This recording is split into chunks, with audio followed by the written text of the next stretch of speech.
राधे राधे दोस्तों। तो आज हम बनाएंगे नमकीन। यह नमकीन आपको बहुत ज़्यादा पसंद आने वाली है और इसको हमने बनाया है घर पर। तो आप इसे एक बार बनाकर कम से कम 15 से 20 दिन तक बड़े ही आराम से खा सकते हैं। वैसे ये 15-20 दिन तक तो नहीं चलेगा, क्योंकि मेरे घर पे तो ये सभी लोग जल्दी से खाकर ख़त्म कर देते हैं। तो जिस किसी को भी चाय पीते समय अगर नमकीन खाने का शौक़ है तो इस रेसिपी को आप ज़रूर ट्राई करिएगा, और यह रेसिपी बहुत ही ज़्यादा स्वादिष्ट है।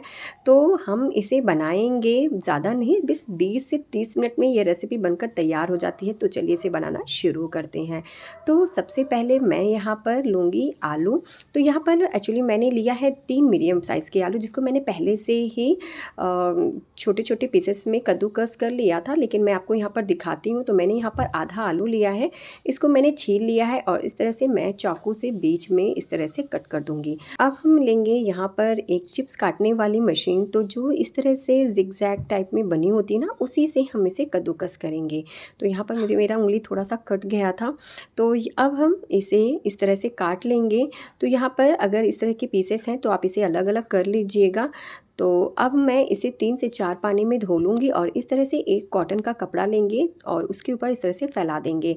और फैलाने के बाद मैंने यहाँ पर फ़ैन चला दिया है। तो मुश्किल से 10 मिनट में ये बहुत ही अच्छे से पानी इसका सोख कर लेगा और यह बिल्कुल अलग अलग हो जाएंगे। जब तक इसका पानी जो है सूख रहा है, तब तक हम यहाँ पर आगे का काम चालू करते हैं। तो यहाँ पर मैंने लिया है 2 बड़े चम्मच रिफाइंड ऑयल और उसके अंदर डालेंगे मखाने। आप चाहें तो इसे घी में भी रोस्ट कर सकते हैं, मैं इसे रिफाइंड ऑयल में रोस्ट कर रही हूँ। अब हम इसे चला लेंगे। तो यहाँ पर मैंने 1.5 कप मखाने लिए हैं। तो इसे हमें मीडियम टू लो फ्लेम पर रखकर इसे भूनना है। तो इसे हमें तब तक भूनना है जब तक ये अच्छे से क्रिस्पी ना हो जाए। मैंने यहाँ पर डाल दिया है थोड़ा सा सूखा नारियल, जिसे खोपरा भी कहते हैं। इसको मैंने स्लाइस में कट कर लिया था। अगर आपके पास है तो आप इसे डालिए, नहीं तो आप इसे स्किप भी कर सकते हैं। तो इस तरह से ये भी जो है साथ में भून जाएगा। तो ये देखिए हमारे मखाने और नारियल जो है वो अच्छे से भून गए हैं। मैं इसे एक बड़े बर्तन में निकाल लूँगी, क्योंकि हमें बहुत सारा चीज़ अभी भून कर रखना है। तो आप बड़ा बर्तन का ही इस्तेमाल करिएगा। अब हम यहाँ पर लेंगे मिलेट्स एंड मोर का मुरमुरा। तो ये जो है बाजरे से बना हुआ है, तो ये हेल्थ के लिए बहुत ही ज़्यादा फ़ायदेमंद है। मैंने इसे ग्रोफर से मंगाया था। तो अगर आपके पास ये वाला नहीं है, नॉर्मली मुरमुरा है, तो भी आप इसका इस्तेमाल कर सकती हैं। तो मैंने इसे लिया है 1 कप और इसमें मैंने 1 बड़ा चम्मच तेल डाला है, जिसको अब हम भून लेंगे।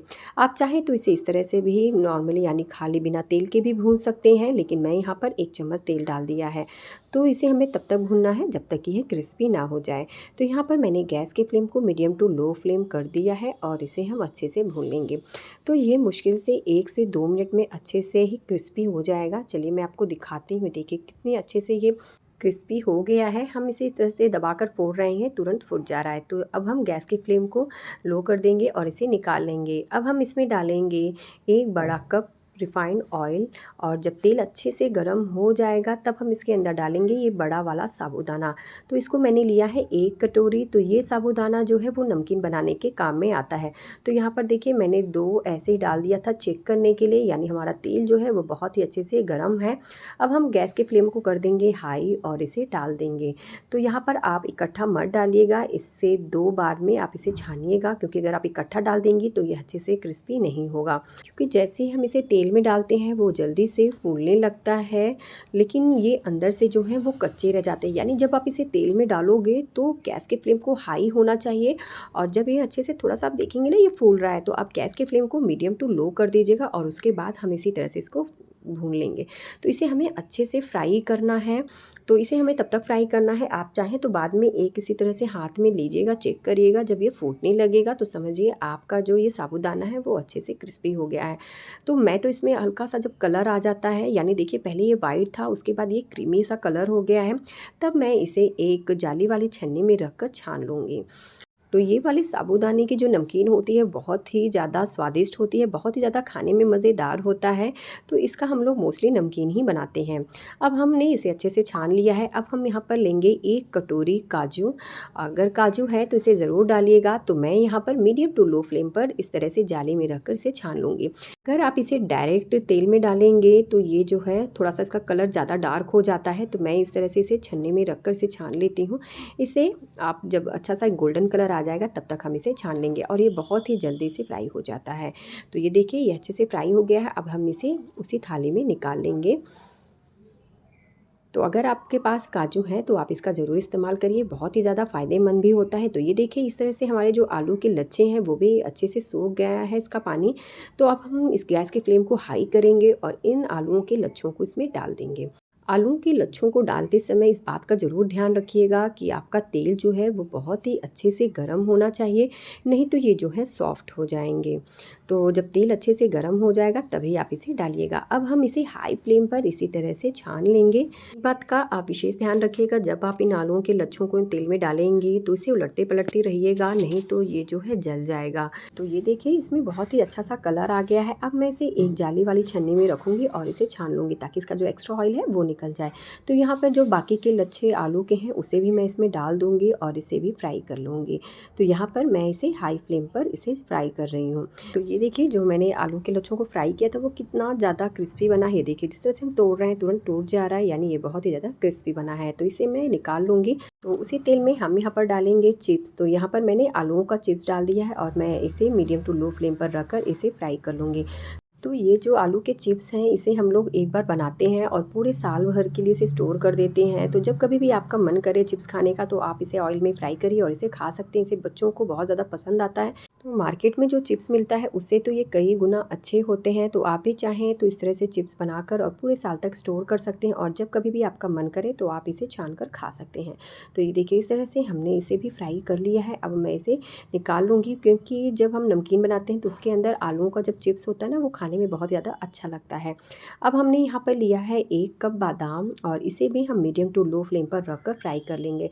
अगर आपके पास बादाम है तो आप ज़रूर डालें, अगर नहीं है तो सिर्फ मूँगफली ही भून लीजिएगा, उससे भी काम चल जाएगा। लेकिन अगर है तो आप ज़रूर डालें। इससे नमकीन जो है वो खा थोड़ा सा रिचनेस बढ़ जाता है और खाने में तो बहुत ही ज़्यादा अच्छा लगता है। तो इस तरह से मैं इसे भून लूँगी। तो ये देखिए इसमें बहुत ही अच्छा सा कलर आ गया है। अब मैं इसे उसी बर्तन में निकाल लूँगी। अब हमने यहाँ पर लिया है 1 बड़ा कप मूँगफली और इसको भी हम मीडियम टू लो फ्लेम पर रखकर छान लेंगे। तो ये मूँगफली का जो स्वाद है वो भी नमकीन में बहुत ही ज़्यादा अच्छा लगता है। तो मैं इसे ज़रूर फ्राई करके डालती हूँ, क्योंकि मूँगफली जो है मेरे घर में सभी को बहुत ज़्यादा पसंद आता है। तो ये देखिए इसमें भी जब अच्छा सा कलर आ जाएगा तब तक हम इसे फ्राई कर लेंगे। और इसे फ्राई करने के लिए आप गैस के फ्लेम को मीडियम टू लो फ्लेम पर ही रखकर इसे ज़रूर फ्राई करिएगा, नहीं तो ये जो है ऊपर से तो जल जाएंगे और अंदर से जो है ये कच्चे यानी सॉफ्ट से रहेंगे। तो मूँगफली हमारी अच्छे से भून गई है। अब हम इसे भी निकाल लेंगे। तो आपने भी देखा थोड़ा-थोड़ा करके हमने कितना सारा चीज़ इसमें भून लिया है। अब हम लेंगे 1 कप भुना हुआ चना। तो इसे भी मैंने जाली वाले छन्नी में रखकर इसे हम भून लेंगे। तो यहाँ पर भी आप गैस की फ्लेम को मीडियम टू लो फ्लेम पर ही रखिएगा। आपको भी लग रहा होगा क्या है ये बार-बार गैस की फ्लेम को मीडियम टू लो कह रही हैं। एक्चुअली में क्या होता है ना, कुछ चीज़ें ऐसी होती हैं जिसे हमें मीडियम टू लो फ्लेम पर ही रखकर भूनना होता है और कुछ चीज़ें होती हैं जो हमें हाई फ्लेम पर भूनना होता है। तो इसीलिए मैं आपको इस बार-बार बता रही हूँ। तो यहाँ पर देखिए जब अच्छा सा कलर आ गया है तब हम इसे निकालेंगे, क्योंकि ये पहले से भुना हुआ रहता है, लेकिन एक अच्छा सा कलर आने के लिए हमने इसे फ्राई कर लिया है। तो यहाँ पर थोड़ा सा काजू बचा था तो उसे भी मैं इसे फ्राई कर लूँगी, नहीं तो फिर ये बार यहाँ वहाँ फेंका ही जाएगा। तो इस तरह से मैंने इसे भी फ्राई कर लिया है। अब हमने लिया है थोड़ा सा तेल, क्योंकि तेल बहुत ज़्यादा था तो मैंने उसे निकाल लिया था। और यहाँ पर मैंने 1 बड़ा चम्मच तेल लिया था, उसके अंदर हमने डाला है 1.5 कप पोहा। तो आप चाहे पतला या फिर मोटा कोई भी पोहा हो आप इस्तेमाल कर सकती हैं, लेकिन अगर आपके पास पेपर वाला पोहा यानी जो सबसे पतला वाला पोहा होता है वो है तो वो ज़्यादा बेस्ट है। तो इसे डालने के बाद हम इसे अच्छे से भून लेंगे ताकि अच्छे से क्रिस्पी हो जाए। अब हम इसमें डालेंगे 1 मुट्ठी करी पत्ता। तो यहाँ पर मेरे पास करी पत्ता फ्रेश वाला नहीं था, तो मैं यहाँ पर करी पत्ते को इकट्ठा ले लेती हूँ। जब कभी भी मुझे मिलता है तो मैं इसे धोकर और छाँव में सुखा लेती हूँ और इसे स्टोर करके हम फ्रिज में रख देते हैं। इससे ये ख़राब नहीं होता है। हाँ, उतना अच्छा तो टेस्ट नहीं आता जैसे फ्रेश वाला करी पत्ता होता है, लेकिन फिर भी काम तो चल ही जाता है। ये देखिए हमारे पोहे के साथ करी पत्ता भी अच्छे से भून गया है और पोहे के अंदर एक प्यारा सा कलर आ गया है। तो आपको देखने से ही पता चल जाएगा कि अच्छे से भून गया है। तो अब हम गैस के फ्लेम को कर देंगे बंद। अब हमने यहाँ पर जो सभी नमकीन को भून कर रखा था उसके अंदर इस पोहे को भी डाल देंगे। तो बर्तन जो है वो थोड़ा सा छोटा लग रहा है, मैंने तो बड़ा बर्तन लिया था लेकिन फिर भी नमकीन इतना सारा हो गया है। अब हमें इसे उलटना पलटना है ताकि ये सभी चीज़ें आपस में अच्छे से मिल जाए। तो मुझे थोड़ी-सी परेशानी हो रही है क्योंकि इसे अभी मुझे फोड़ना भी है, इसमें काफ़ी सारे अभी मसाले भी मिलाने हैं। तो मैं अभी इसे दूसरे बर्तन में ट्रांसफ़र कर दूँगी। तो यहाँ पर जो चिप्स है उसको आप हाथों से तोड़ लीजिएगा। ये हम जो बाज़ार से नमकीन लेकर आते हैं उसके अंदर जो छोटे-छोटे पीसेज़ होते हैं चिप्स के, वो खाने में बहुत ही ज़्यादा अच्छे लगते हैं। तो इस तरह से मैं हाथों से तोड़ लूँगी जो भी मुझसे टूट पाएगा। तो अब मैंने इसे बड़े बर्तन में ट्रांसफ़र कर दिया है कि वो बर्तन बहुत ज़्यादा छोटा था। तो एक-एक करके इस तरह से आप इसे हाथों से दबाइएगा और इसे फोड़ लीजिएगा। अगर आप हाथों से नहीं फोड़ना चाहती हैं, तो अगर आप किसी और चीज़ से फोड़ना चाहती हैं तो फोड़ लीजिएगा। तो ये देखिए इस तरह से फोड़ने के बाद अब मैं इसे आपस में अच्छे से मिला दूँगी और अब हम इसमें मिलाएँगे कुछ मसाले। तो मैंने यहाँ पर लिया है 1 बड़ा चम्मच चाट मसाला, आधा चम्मच काली मिर्च पाउडर, 1 बड़ा चम्मच कश्मीरी लाल मिर्च, आधा चम्मच लाल मिर्च पाउडर, 1 चम्मच काला नमक, 1 चम्मच सादा नमक, मैं यहाँ पर सेंधा नमक का इस्तेमाल कर रही हूँ और इन सभी चीज़ों को डालकर हम इसे अच्छे से मिक्स करेंगे। तो अगर आप इसे हाथों से मिक्स करिएगा, क्योंकि हाँ, हाथों को अच्छे से क्लीन कर लीजिएगा उसके बाद मिक्स करिएगा। तो आप चाहें तो किसी स्पैचुला से भी इसे मिक्स कर सकती हैं, लेकिन होता क्या है ना कि इस नमकीन के अंदर इन मसालों का अच्छे से कोट होना बहुत ज़्यादा ज़रूरी है। हमारा जो नमकीन है वो खाने में चटपटा होगा। तो ये देखिए हमारा जो नमकीन है वो बनकर तैयार हो गया है और ये देखने में भी बहुत ज़्यादा अच्छा लग रहा है और खाने में भी बहुत ज़्यादा स्वादिष्ट है। तो मुझे एक्चुअली मायके जाना है, तो मैं अपने हस्बैंड के लिए इसे बनाकर एक डब्बे में स्टोर कर दूँगी। जब कभी वो चाय पिएँगे तो उसके साथ इसे खा सकते हैं। ये देखिए मैं आपको साबूदाना तोड़ के दिखाती हूँ। ये देखिए कितने अच्छे से ये फ्राई हुआ है। तो मैं इसे हमेशा इसी तरह से बनाकर और स्टोर करके रख देती हूँ। तो ये मेरी फैमिली को बहुत ज़्यादा पसंद आता है। आपको भी ये रेसिपी बहुत ज़्यादा पसंद आएगी। तो मिलते हैं एक नई रेसिपी के साथ, तब तक के लिए राधे राधे।